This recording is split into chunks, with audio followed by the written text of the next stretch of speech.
ding ding ding, dung dung dung, dang dang dang, ding ding ding, dung dung dung, set. Aha aha, aha aha, bang. Oke, terima kasih Bapak Ibu guru sekalian. Baiklah, terima kasih kami ucapkan kembali kepada Kepala Sekolah SDN 15 Indralaya Utara, Ibu Marina SPB. Terima kasih juga saya ucapkan kepada rekan-rekan guru SDN 15 Indralaya Utara. Terima kasih Bapak, terima kasih Ibu, karena pada hari ini kalian telah menyempatkan hadir untuk mengikuti kegiatan diseminasi budaya positif. Ini merupakan bukan kami ingin menggurui Bapak Ibu guru ya, tapi ini salah satu tugas kami di program pendidikan guru penggerak. Jadi bersama saya Lasmiya Kartika, calon guru penggerak angkatan 10 Kabupaten Ogan Ilir dari SDN 15 Indralaya Utara. Oke, Bapak Ibu guru, saya ingin mereview kembali, mereview kembali apa yang telah disampaikan oleh Bapak Haryanto tadi, yang dimana Bapak Haryanto tadi menjelaskan tentang budaya positif. Sekarang saya izin kepada Bapak Ibu guru, ketika budaya positif hadir dalam pikiran kita, ya, hal apakah yang tersirat dengan kata budaya positif tersebut? Boleh Bapak Ibu mengemukakan pendapatnya? Budaya positif menurut Ibu itu apa? Menurut Bapak-bapak itu apa? Boleh Mas Mandi? Ibu Dea? Boleh?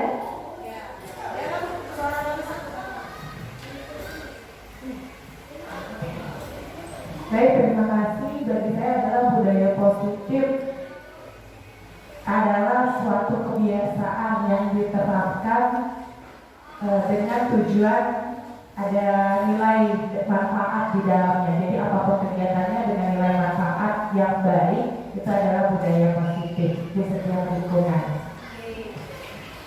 Ada lagi Bapak Ibu, contohnya bisa disebutkan contoh budaya positif yang sudah kita lakukan di SD kita? Oke, senyum 30 detik itu juga termasuk ya, sudah termasuk budaya positif.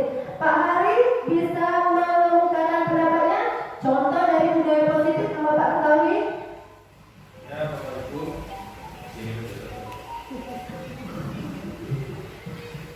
Ya, budaya positif di sekolah kita salah satunya itu sudah mulai dari menghormati orang yang lebih tua, datang ke sekolah dan bersalaman, harus saling bertemu situasi, saling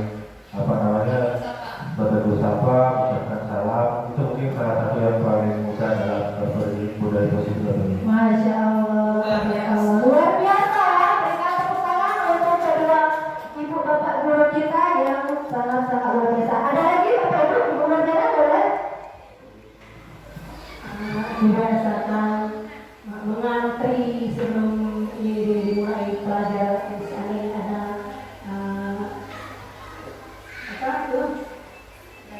pelajaran yang akan tidak mendorong teman, itu harus antri, membiasakan diri bekerja sama dan membersihkan lingkungan kelas, ya. Itu anak murid, itu berperan kepada anak peserta didik kita. Oke, terima kasih Bapak Ibu, Masya Allah semuanya hebat-hebat. Berarti Bapak Ibu guru di sini sudah memahami ya apa itu budaya positif. Nah, setelah budaya positif itu tahu, kita mengetahui apa itu, contoh-contohnya tahu. Nah, yang ingin saya tanyakan kembali, apakah penting budaya positif itu untuk kita terapkan di sekolah kita ini? Sangat penting ya Bapak Ibu guru ya, karena budaya positif itu sangat penting diterapkan pada lingkungan sekolah, karena kebiasaan-kebiasaan yang berkembang baik di lingkungan sekolah itu mampu membawa murid untuk berpikir dan bertindak. Jadi sehingga murid itu akhirnya akan memiliki kepribadian yang mandiri dan rasa tanggung jawab. Seperti itu ya Bapak Ibu guru ya. Nah, oke.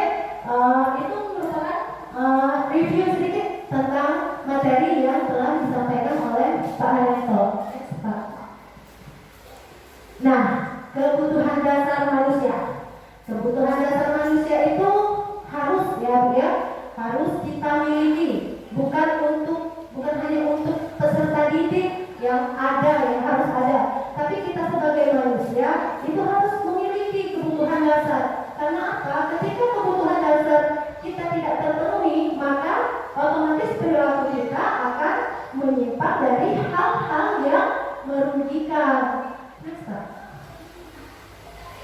Nah, ini ada pernyataan ketika seorang murid, ini saya ibaratkan sebagai murid dulu ya, melakukan suatu perbuatan yang bertentangan dengan nilai-nilai kebajikan atau melanggar peraturan, hal itu sebenarnya dikarenakan.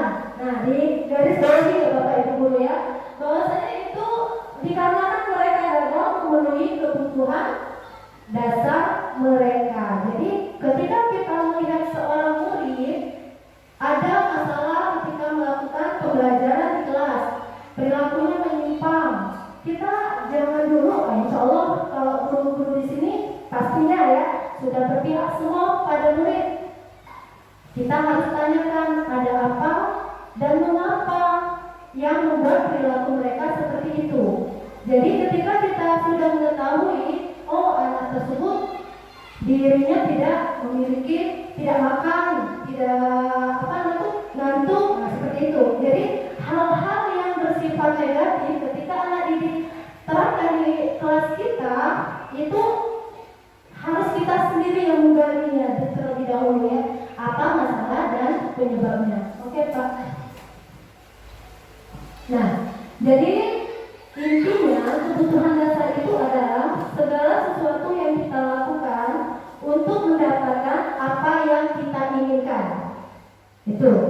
Jadi seluruh tindakan yang kita lakukan memiliki tujuan tertentu dan semua usaha terbaik yang kita lakukan adalah dalam rangka kebutuhan dasar kita terpenuhi dengan baik.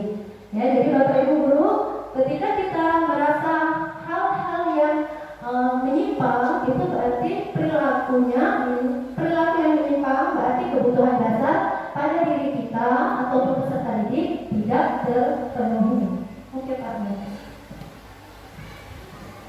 Nah, di sini ada 5 kebutuhan dasar manusia. Yang pertama bertahan hidup, yang kedua kasih sayang dan rasa diterima, yang ketiga penguasaan, yang keempat kebebasan, dan yang kelima kesenangan. Oke, saya akan jabarkan satu persatu ya Bapak Ibu ya. Ketika kebutuhan dasar manusia bertahan hidup itu melingkupi makanan, tempat tinggal, keamanan, dan juga kesehatan. Contoh, kita sering ya Bapak Ibu, sering kali ya di kelas kita terjadi anak yang kurang semangat dalam menerima pelajaran.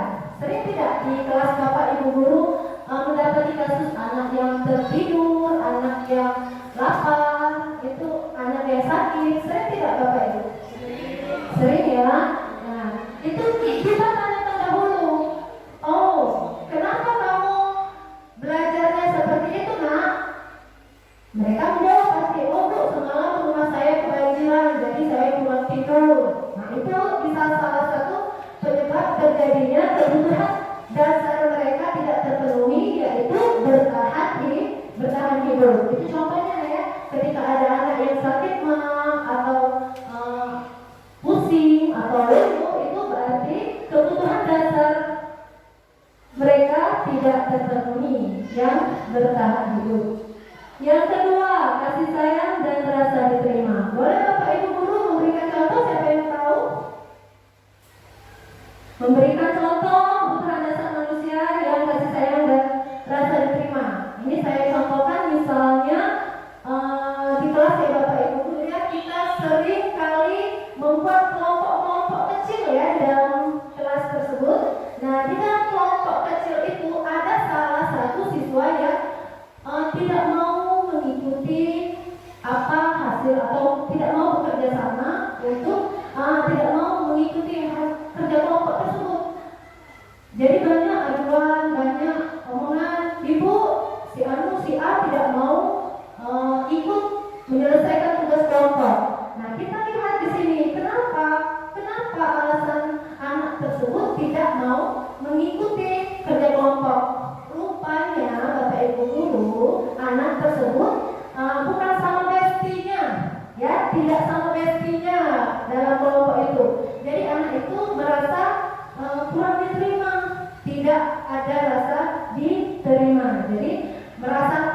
risih anak tersebut karena tidak berteman bersama besti-bestinya. Itu salah satu contohnya ya Bapak Ibu. Nah sekarang penguasaan. Penguasaan itu meliputi harga diri, memimpin, dan juga ingin didengar, dan juga berprestasi. Kita sering kali Bapak Ibu guru ya di kelas melihat ada anak yang ingin serta aku. Ibu, aku ingin mau ini Bu, ibu aku mau itu Bu. Nah itu berarti anak tersebut kebutuhan dasar bagian penguasaan dirinya itu tidak terpenuhi. Next, kebebasan. Kebebasan itu melingkupi mandiri, mencoba hal baru, mampu mengendalikan arah hidupnya. Nah, pada kebebasan ini yang sering membuat ibu bapak guru pusing ya Bapak Ibu guru ya. Karena apa? Anak itu sering melakukan tindakan yang seinginnya saja. Saya mau saya mau berjalan-jalan belajarnya. Saya mau tidur belajarnya. Padahal ya Bapak Ibu guru ya, ketika anak didik itu kan kita ada 3 metode ya Bapak Ibu dalam pemberian pembelajaran anak di kurikulum merdeka ini. Apa-apa? 1 kinestetik, apa lagi? Auditory, terus apa lagi? Visual.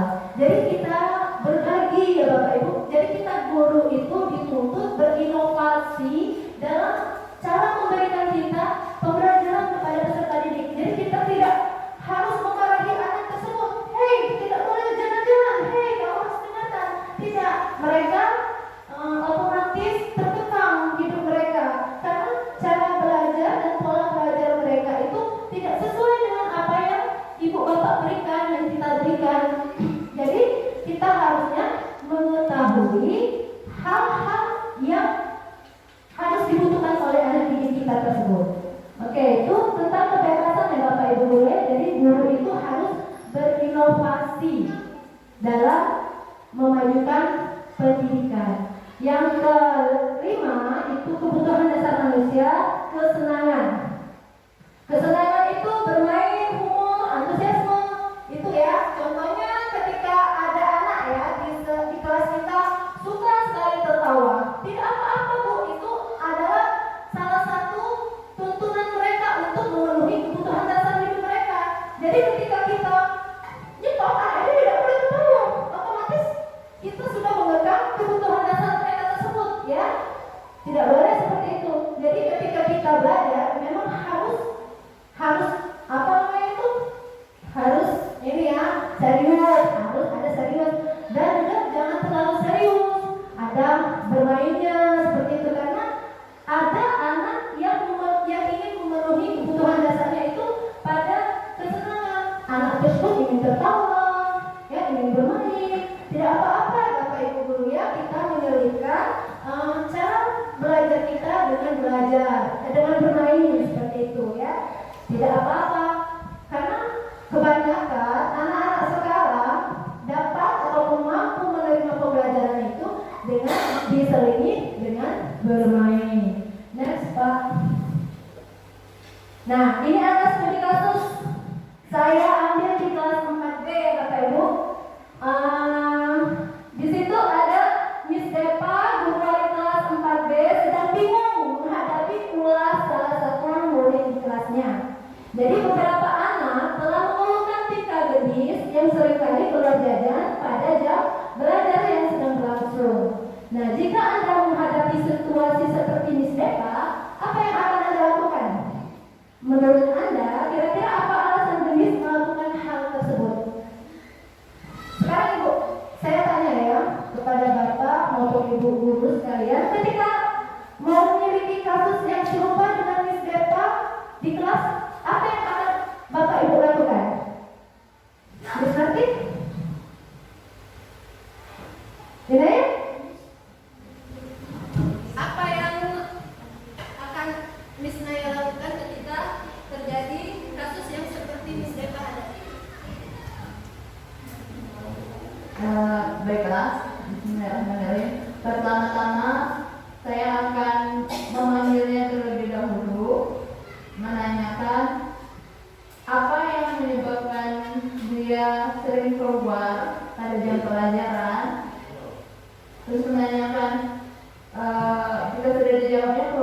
Jaja menanyakan penyebabnya kenapa dia tidak sempat sarapan pada pagi hari.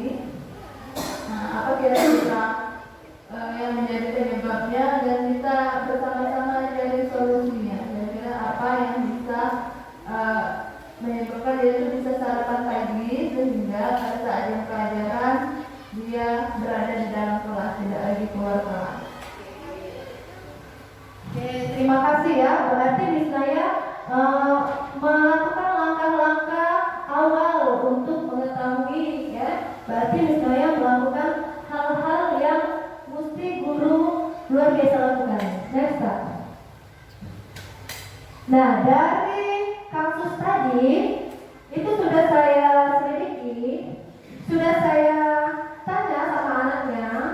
Ini alasan kritis yang pertama, karena dia lapar, orang tuanya tidak membawakan bekal makanan siang. Jadi maka kebutuhan dasar yang sedang berusaha dipenuhi untuk Gendis adalah kebutuhan untuk bertahan hidup, ya. Dari 5 dasar kebutuhan manusia tadi ya Bapak Ibu guru ya.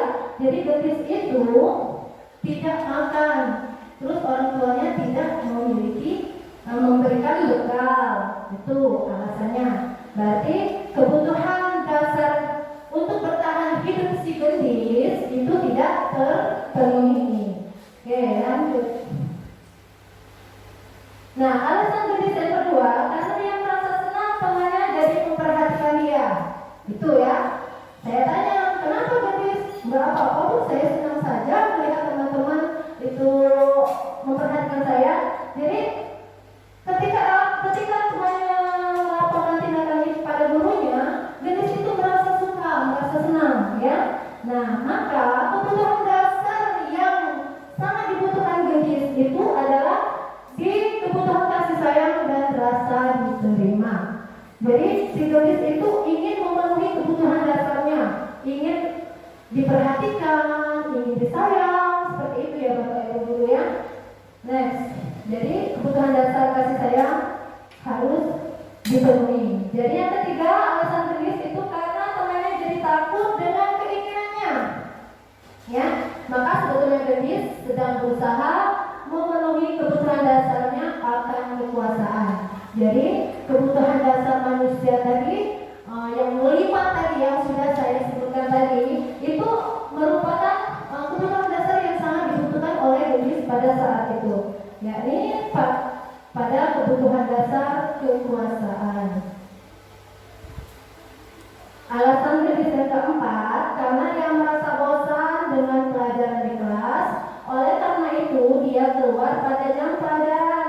Maka Gendis sedang berusaha memenuhi kebutuhan dasarnya akan kebebasan. Nah ini ya Bapak Ibu guru ya, yang sering membuat kita seorang guru menjadi pusing melihat anak itu. Masa anak itu pada jam pelajaran dia keluar jajan? Itu merupakan hal yang sangat memusingkan gurunya. Tapi setelah kita lihat, berarti si Gendis tadi itu kekurangan kebutuhan dasarnya, yakni tentang kebebasan. Ya, Gendis tersebut merasa ingin bebas, jadi dia berusaha mencari hal yang memuaskan kebebasannya tersebut. Nah, yang kelima, yang terakhir, alasan Gendis itu karena dia merasa iseng saja, iseng baru keluar, seperti itu katanya ya. Jadi ketika iseng, jadi saya jajan di kantin. Maka berarti Gendis sedang berusaha untuk memenuhi kebutuhan dasarnya, yakni kebutuhan dasar kesenangan. Begitu Bapak Ibu guru. Jadi 5 kebutuhan dasar yang dibutuhkan oleh si Gendis tadi itu sudah saya rangkum seperti itu. Lanjut. Nah, sekarang posisi kontrol. Sebelumnya saya tanya, masih semangat Bapak Ibu guru? Masih semangat ya? Masih semangat Bapak Ibu guru? Ya. Oke. SDN 15 Indralaya Utara. Luar biasa. Sekali lagi, SDN 15 Indralaya Utara. Terima kasih. Baik, sekarang ke posisi kontrol restitusi. Nah, 5 posisi kontrol restitusi. Yang pertama, guru sebagai penghubung.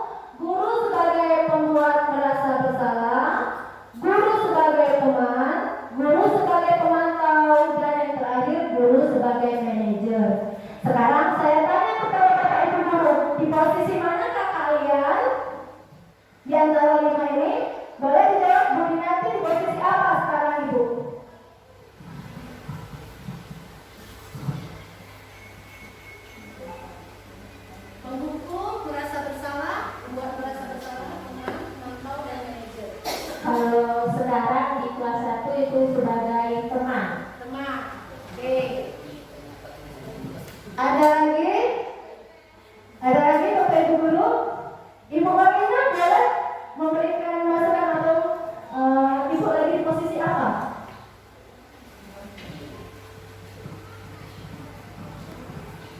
Terima kasih Ibu Rasmi.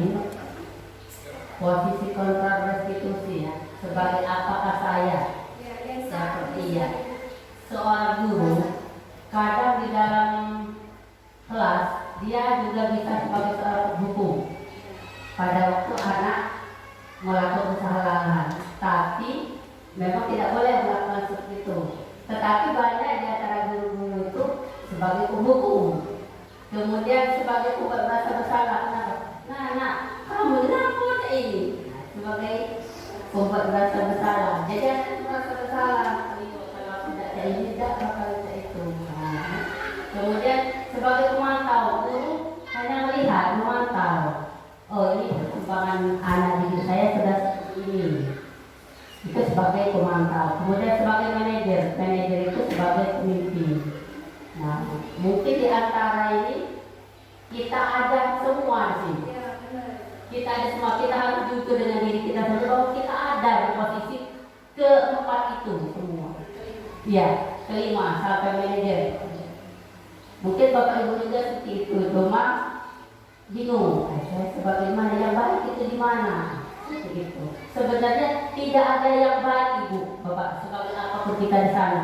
Tapi kita sebagai guru, bagaimana cara kita sebagai fasilitator, sebagai pendidik, ataupun kita sebagai motivator di dalam kelas itu harus ada di dalam diri seorang guru itu.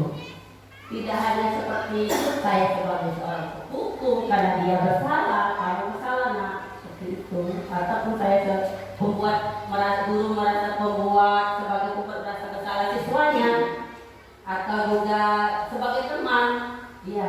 Bagaimana cara teman? Karena kita sebagai seorang guru itu juga bisa sebagai teman. Kita bertanya, nak hari ini bagaimana sekolah kegiatan hari ini? Apakah sudah bagus? Itu sebagai teman juga. Apa nak? Kira-kira yang lemahnya kita belajar hari ini, kita nak belajar apa? Sebagai teman ya. Kita mengkondisikan sebagai teman itu mengapa? Biar siswa itu nyaman. Bahwa ibu ini bukan sebagai nak hukum baik, takut segala macam. Saya sudah berkomunikasi. Oke ya Bapak Ibu Guru ya. Saya sendiri pun belum ya sampai ke posisi manajer ya seperti itu.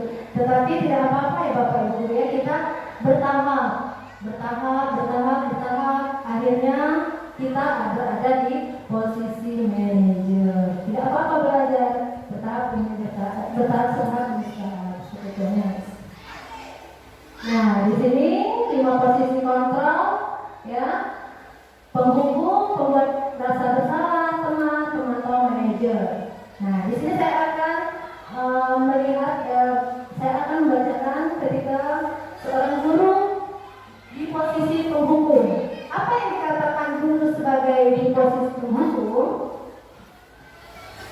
Kalau kamu tidak melakukannya, awas ya, rasakan. Nah, seperti itu ya Bapak Ibu Guru ya. Itu posisi guru tersebut berada di penghukum, seperti itu. Ketika guru berkata pada posisi pembuat rasa bersalah, kamu seharusnya sudah tahu, ibu capek sekali mengatakannya, ibu stres ini. Nah, berarti siswa tersebut merasa bersalah ya. Kita karena ucapan kita tersebut memicu rasa bersalah anak didik kita. Nah, ketika seorang guru berkata sebagai teman, ayolah lakukanlah itu. Masa kamu tidak mau? Ingat, ya, tidak ibu tidak pernah tidak membantu. Itu posisi yang sebagai teman. Oke. Nah, adapun guru berkata di posisi pemantau, kamu sudah melanggar aturan dan jangan diulangi. Itu salah satu ucapan contoh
Oke ya, benar ya.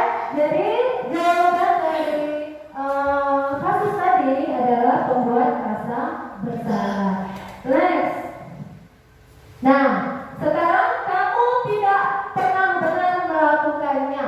Itu ucapan guru yang berada pada posisi apa itu? Guru sebagai penghukum. Kamu tidak benar. Kamu tidak pernah benar melakukannya. Coba kita lihat Pak. Apa jawabannya Pak? Guru sebagai penghukum kata bawahannya. Ayo Pak. Next. Benar. Boleh kasih tepuk tangan Bapak Ibu. Guru tersebut berada pada posisi penghukum. Sekarang Pak. Lanjut. Nah, sekarang posisi apakah aku? Apa rencanamu untuk melakukan masalah ini? Ini posisinya tegas, bijaksana. Nah, posisi yang terakhir tadi kalau tidak salah. Apa rencanamu untuk melakukan masalah ini? Apa Apa? Anda untuk melakukan masalah ini? Posisi, iya. Apa rencanamu untuk melakukan masalah ini atau Untuk mengatasi masalah. Iya, iya. Nah, jadi di posisi apa sekarang?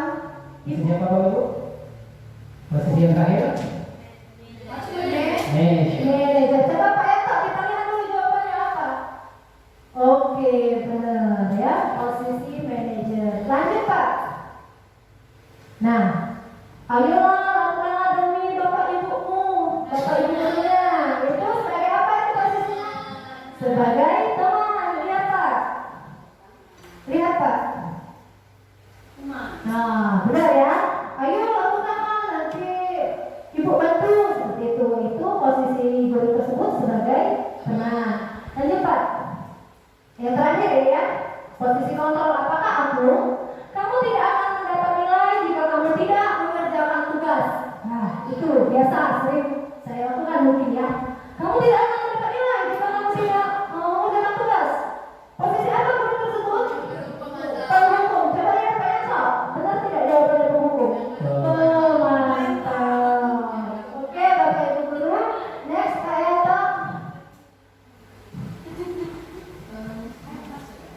Nah, masih semangat Bapak Ibu guru ya? Ini merupakan materi kita yang terakhir, materi berbaginya segitiga restitusi. Oke, segitiga restitusi itu artinya adalah suatu proses dialog yang dijalankan oleh guru agar dapat menghasilkan murid yang mandiri dan tanggung jawab. Jadi segitiga restitusi itu dialog guru dengan murid yang mungkin dikatakan lagi berbuat masalah, gitu ya. Nah, Bapak Ibu guru, dalam segitiga restitusi ada tahapan-tahapan segitiga restitusi. Yang pertama itu menstabilkan identitas, yang kedua validasi tindakan yang salah, dan yang ketiga menanyakan keyakinan. Nah, itu maksud dari tiga tahap tadi ya. Menstabilkan identitas itu dilakukan berdasarkan prinsip bahwa membuat kesalahan adalah bagian dari proses pembelajaran yang nantinya akan menggeser identitas gagal ke arah identitas sukses. Itu. Yuk. Nah, bagaimana pertanyaan-pertanyaan kita atau dialog kita kepada siswa kita ketika kita ingin menstabilkan identitas? Nah, di sini saya kasihkan contoh ya Bapak Ibu. Yang pertama, berbuat salah itu hal yang manusiawi. Nah, tidak ada manusia yang sempurna. Kita pasti bisa menyelesaikan permasalahan ini. Tidak tertarik untuk mencari tahu siapa yang benar, siapa yang salah. Bahkan lebih tertarik untuk menyelesaikan masalah. Kalau kamu menyalahkan dirimu sendiri, terus apakah kamu bersikap baik pada dirimu sendiri? Jadi kita tidak di posisi menghukum ya seorang anak ketika kita berdialog. tetapi kita memberikan semangat, memberikan motivasi bahwasanya tidak hanya dia yang melakukan kesalahan, setiap orang pasti juga melakukan kesalahan. Jadi seperti itu kita memotivasi anak didik kita ya Bapak Ibu. Itu ketika seorang guru berdialog pada tahap menstabilkan identitas. Yang kedua Pak. Nah yang kedua itu tahapannya adalah validasi tindakan yang salah. Validasi tindakan yang salah itu dilakukan berdasarkan prinsip bahwa setiap perilaku berupaya memenuhi suatu kebutuhan tertentu. Jadi guru atau orang tua akan bergeser dari pemikiran stimulus respon menjadi proaktif serta akan lebih mengenali dan mengakui kebutuhan murid dan anak. Adapun dialog yang diucapkan oleh guru. Next Pak. Kamu pasti punya alasan ya. Contoh dialognya. Kamu pasti punya alasan mengapa melakukannya. Seperti itu ya Bapak Ibu guru. Apa yang penting bagi kamu? Itu. Contohnya, kamu boleh tetap berusaha menjaga sikap, tapi tambahkan sikap yang lain. Terus yang terakhir itu adalah maukah kamu belajar cara lain untuk mendapat yang kamu butuhkan tanpa keluar kelas. Itu masuk ke studi kasus berbasis tadi ya Bapak Ibu. Oke, next. Nah, ini adalah tahapan restitusi yang terakhir, yakni menanyakan keyakinan. Menanyakan keyakinan dilakukan dengan memberi pertanyaan-pertanyaan bermakna kepada murid atau anak untuk memunculkan motivasi secara intrinsik sehingga mampu mengaitkan keyakinannya dengan tindakan yang salah. Contohnya Pak, coba next ke bawah. Nah, ini yang kita lakukan, dialog yang kita ucapkan kepada siswa ya, yang saya sebutkan. Apa nilai yang kita percaya di sekolah kita? Ya. Yang kedua, nilai-nilai apa yang disepakati? Terus kelas yang ideal yang seperti apa yang Gendis inginkan? Terus apa yang kamu rasakan ketika kamu melakukan itu? Terus kamu menjadi orang yang seperti apa? Seperti itu ya, dialog kita kepada siswa kita. Next. Nah, jadi Bapak Ibu guru, dari penjelasan yang sudah disampaikan oleh Pak Haryanto dan saya, jadi seorang guru yang baik itu harus memiliki kemampuan dalam mewujudkan budaya positif. Ya, budaya positif tersebut dapat dijalankan dengan 6 konsep yang sudah kami bagikan kepada Bapak Ibu guru. Yang pertama, disiplin positif. Yang kedua, motivasi perilaku manusia. Yang ketiga, keyakinan sekolah atau kelas. Yang keempat, kebutuhan dasar manusia. Yang kelima, posisi kontrol restitusi. Dan yang keenam, segitiga restitusi. Yang sudah kami berdua paparkan, yang sudah kami bagikan kepada Bapak Ibu guru sekalian. Next. Oke, sekarang saya akan menampilkan video ya Bapak Ibu guru tentang segitiga restitusi.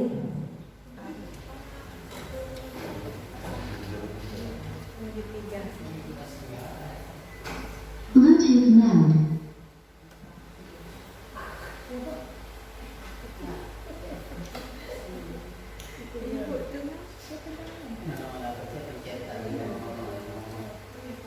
Oke. Pause dulu. Connected. Pause dulu. Pause dulu.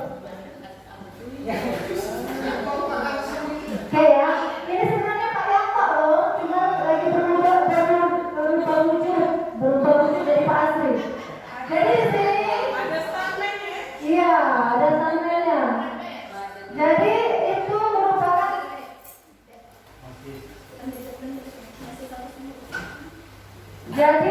itu aktornya Pak Asri dan anak kelasnya yang lagi melakukan kesalahan. Oke, Bapak Ibu selamat menonton.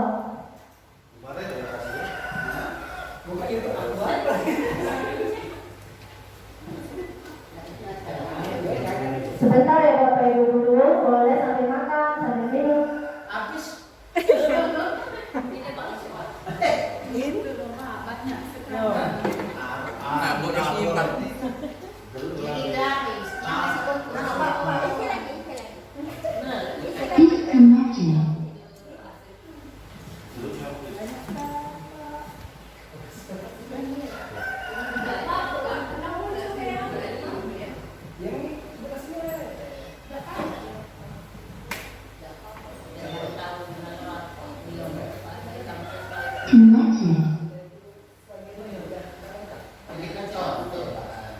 Ini ada apa-apa, contoh.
Oke, Bapak Ibu, boleh tepuk tangan dulu.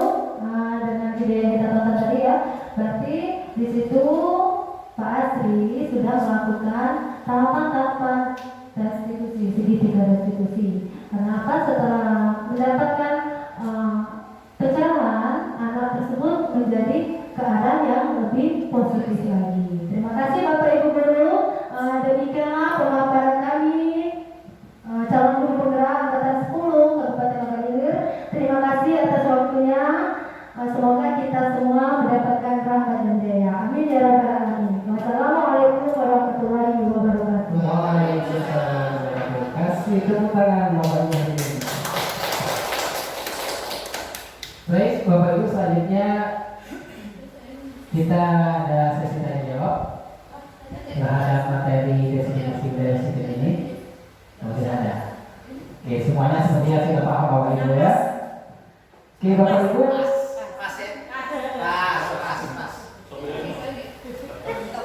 Budaya positif di sekolah sangat penting untuk mengembangkan anak-anak yang memiliki karakter yang kuat, sesuai profil pelajar Pancasila dan sesuai dengan filosofi pendidikan Ki Hajar Dewantara, yaitu pendidikan yang berpihak pada murid serta sekaligus untuk mewujudkan visi guru penggerak.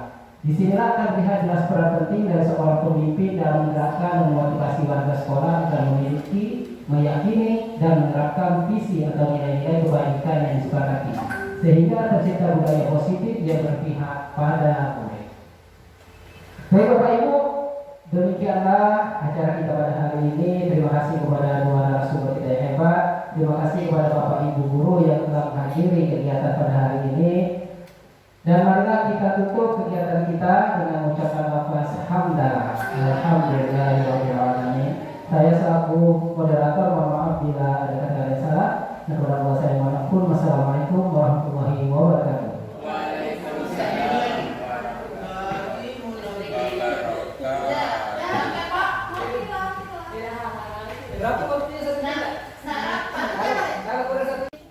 Oke, assalamualaikum warahmatullahi wabarakatuh.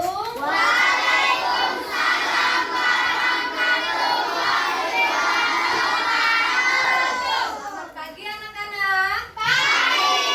Apa kabarnya? Alhamdulillah.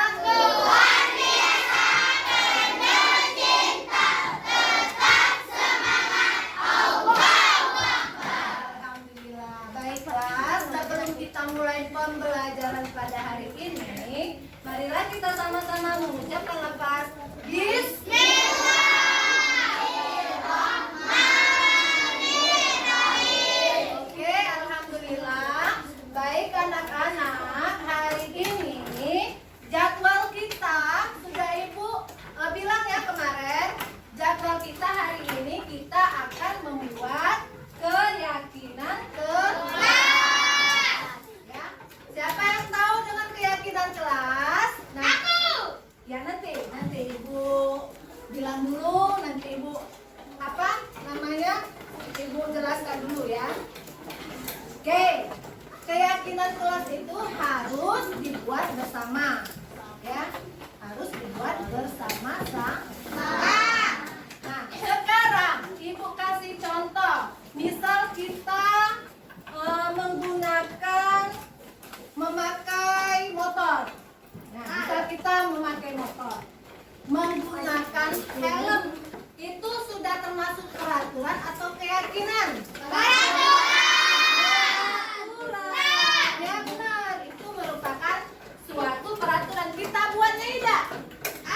Kita bukan yang buatnya. Ya, kita tidak membuat peraturan itu, tetapi kita wajib ikuti. Walaupun wajib kita laksanakan. Oke, dari penjelasan Ibu tadi siapa yang bisa membedakan arti keyakinan kelas dan peraturan kelas? Saya Bu. Oke, coba Arika. Keyakinan kelas adalah sesuatu yang disepakati bersama di kelas. Peraturan kelas adalah sesuatu yang telah dibuat dan wajib untuk ditaati. Oke, coba tepuk tangan dulu. Jadi peraturan kelas dan keyakinan kelas itu memang hampir sama, tapi maknanya berbeda. Kalau keyakinan kelas itu kita buat bersama-sama, kita rumuskan bersama-sama, dan harus kita ikuti dan harus kita taati. Jadi keyakinan kelas itu membuat peraturan kelas yang kita buat, kita rumuskan bersama-sama. Sedangkan peraturan kelas itu adalah peraturan yang dibuat oleh orang lain, tetapi kita wajib untuk mengikuti. Pinter, benar ya Nak ya? Iya. Nah, sebelumnya coba Ibu ingin tanya sama kalian.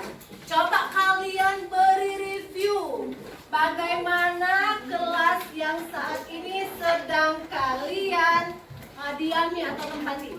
Coba. Siapa yang mau mereview kelasnya? Saya. Coba Bima dulu. Teman saya ada masih apa temannya?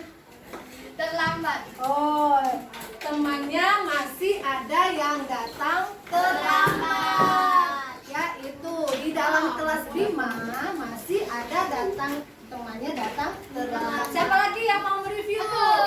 Oke, Gendis dulu. Ada yang terlambat. Oh, gurunya sekarang. Gurunya masih ada yang terlambat. Siapa lagi? Aku. Oke. Banyak teman yang masih jahil. Banyak teman yang masih Jahil. Nah ya, nah ya. Jadi kita lihat suasana di kelas kita. Oh, kelas saya masih banyak yang datang terlambat, Bu, kata si Bima. Kata si Pandu, teman saya, Bu, masih banyak yang jahil. Itulah makanya kita disuruh buat keyakinan kelas. Sekarang Ibu tanya, kalau di sekolah, untuk lingkungan sekolah, bagaimana pendapat kalian tentang peraturan sekolah? Siapa yang mau menjawab? Aku. Oke, silakan Gendis. Silakan Firasi. Tidak ada yang konsisten, masih banyak yang melanggar. Tidak ada yang konsisten, masih banyak yang melanggar. Benar, Nak ya? Kita lihat peraturan itu dibuat harus untuk diikuti, tapi masih banyak yang tidak konsisten. Siapa lagi? Siapa yang mau review? Oke, Putri. Sudah bagus peraturannya, tapi masih ada yang melanggar. Oh, sama, hampir sama ya. Jawaban Firasi dan jawaban Putri. Sama-sama mereka itu tahu tentang aturan, tetapi mereka masih saja melanggar peraturan yang sudah dibuat. Coba Ibu tanya, kenapa peraturan itu kalian langgar? Kenapa coba peraturan itu kalian langgar? Nah benar, karena tidak ada tanggung jawab tadi ya Nak ya. Oh bukan aku juga yang buat. Oh bukan aku juga yang buat, seperti itu.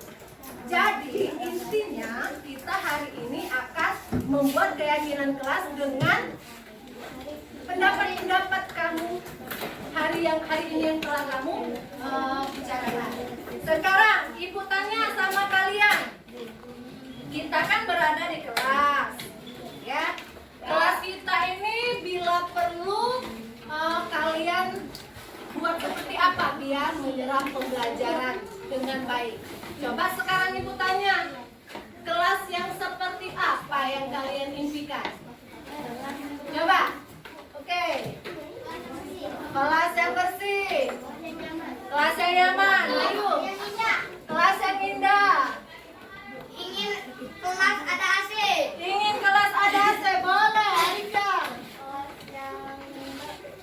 Rapi. Kelas yang rapi. Ada lagi yang sebelah sini. Rapi. Ada lagi tidak? Bu, aku pengen Bu di kelas itu kami nak buat semacam fasilitas proyektor biar kami itu baca belajar dengan nyaman, terus tahu info-info. Jadi menyediakan fasilitas lengkap itu ya Nak ya. Boleh.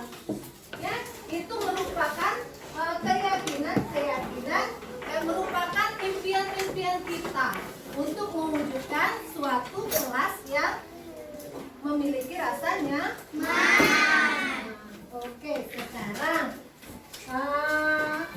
dari uraian tadi, dari beberapa pendapat kalian tadi, bahwasanya keyakinan kelas itu wajib untuk dibuat, dilaksanakan, ya. Tidak ada keyakinan kelas itu ngadain kamu yang buat, kamu dari yang melanggar, berarti tidak konsisten. Jadi peraturan atau keyakinan kelas yang kita buat haruslah disepakati dan dilaksanakan. Sekarang Ibu bagikan stick note, ya. Kalian buat impian-impian kelas yang kalian inginkan. Kelas yang bagaimana yang kalian inginkan. Oke? Oke, sekarang coba Sisi Rewang Ibu bagi ke di contohnya ya. Knowledge-nya yang tempat tidak lengket tak ya? Ya. Ini kan ada lengket. Nah, ini yang sebenarnya. Oke ya.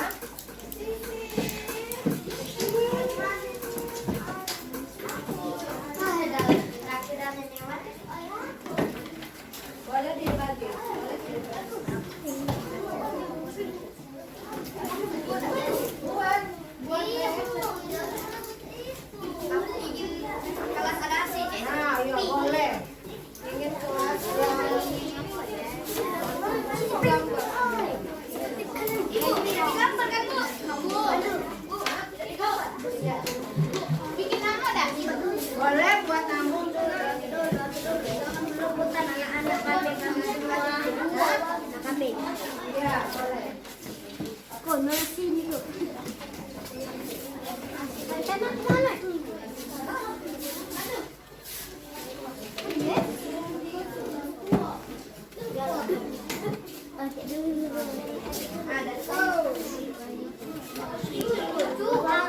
Siapa yang kurang boleh, siapa yang salah boleh minta lagi. Ya, Bu, lala, Bu.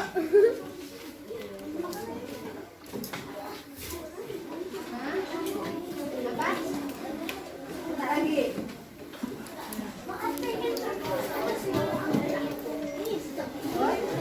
Tapi ada apa kok? Enggak.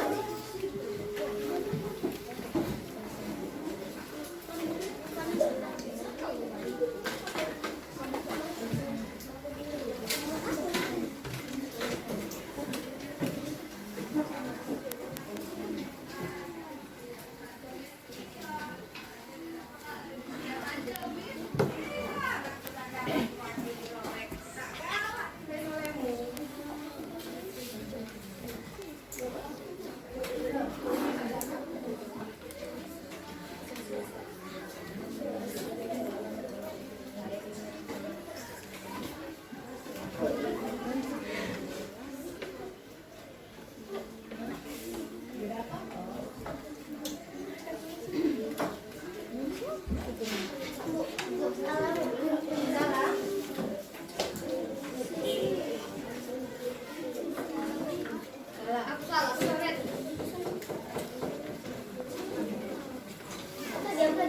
Bu itu main-mainan. Siapa yang enggak?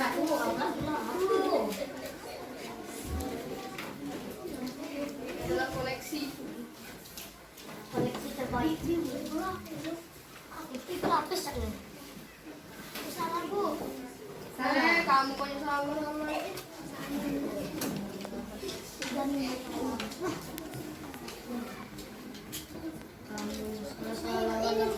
Ya? Iya.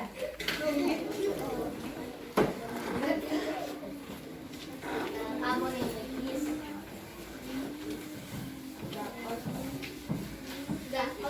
Sudah?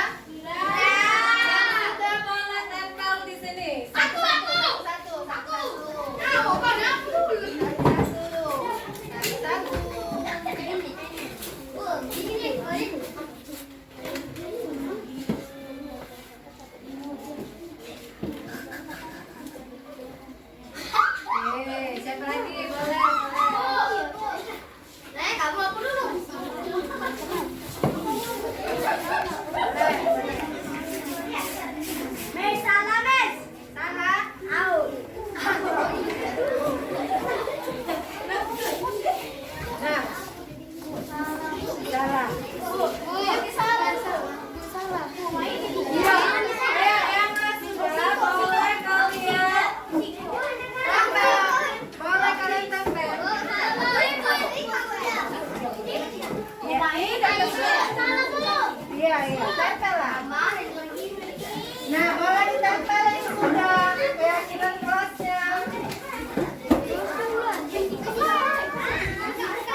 nyaman.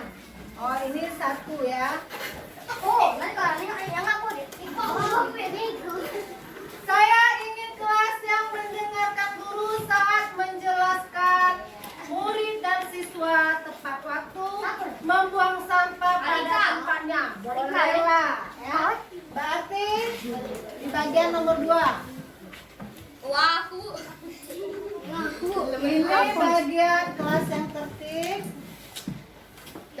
Menghargai.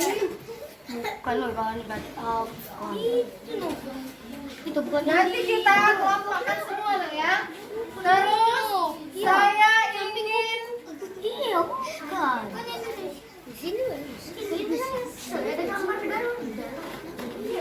saya ingin memakai seragam. Di bagian tertib atau menghargai? Aku ingin guru yang baik seperti Ibu Lasmi dan Miss Deva. Di bagian mana ini?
Menyimak penjelasan guru, masuk di menghargai, menghormati. Oke, semuanya sudah dapat kata kunci kita ya. Halo. Hai, halo. Jadi, keyakinan kelas yang sudah kita sepakati, yang kalian buat itu sudah mendapatkan kata kunci, yaitu kelas yang tertib, kelas yang saling menghargai, dan kelas yang saling menghormati. Oke, bagaimana anak-anak, setuju tidak dengan kelas kita? Setuju! Mau tidak kita melanggarnya? Tidak! Karena kelas ini dibuat untuk membuat diri kita menjadi nyaman ya ketika menerima pembelajaran di dalam kelas. Oke, sekarang untuk menguatkan keyakinan kelas yang telah kita buat, itu mau minta kalian tanda tangan. Aku dulu. Coba dari sini.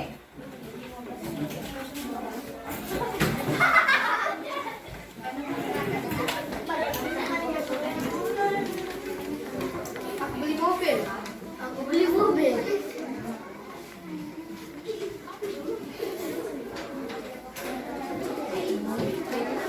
Yuk. Baik. Jangan salah sih. Aku dulu lah. Kamu jangan dulu. Pinjam penanya nak. Pinjam pena. Habis.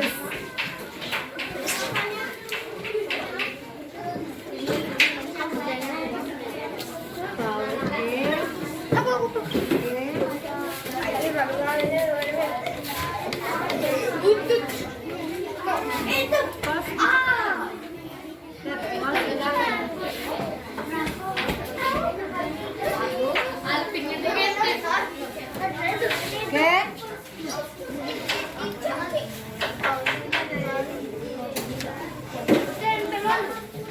Apa yang tadi?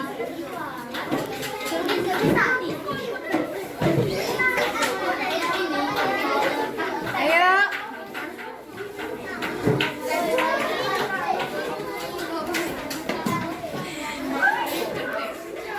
Ayo.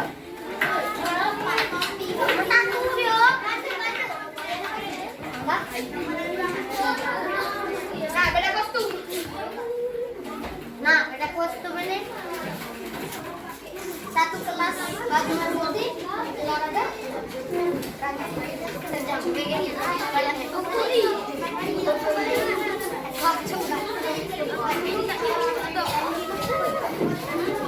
Ayo, bola.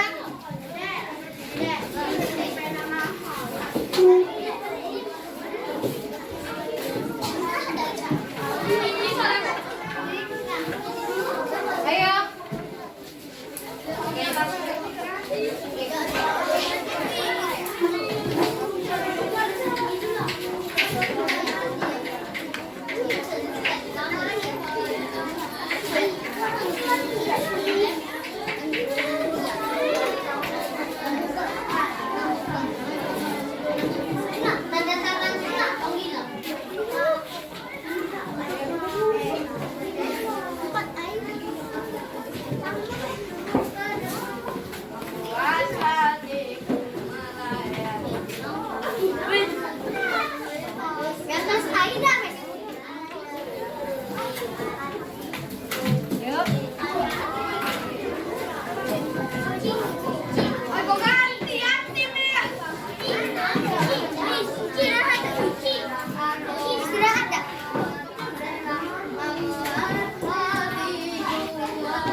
dengan kelas yang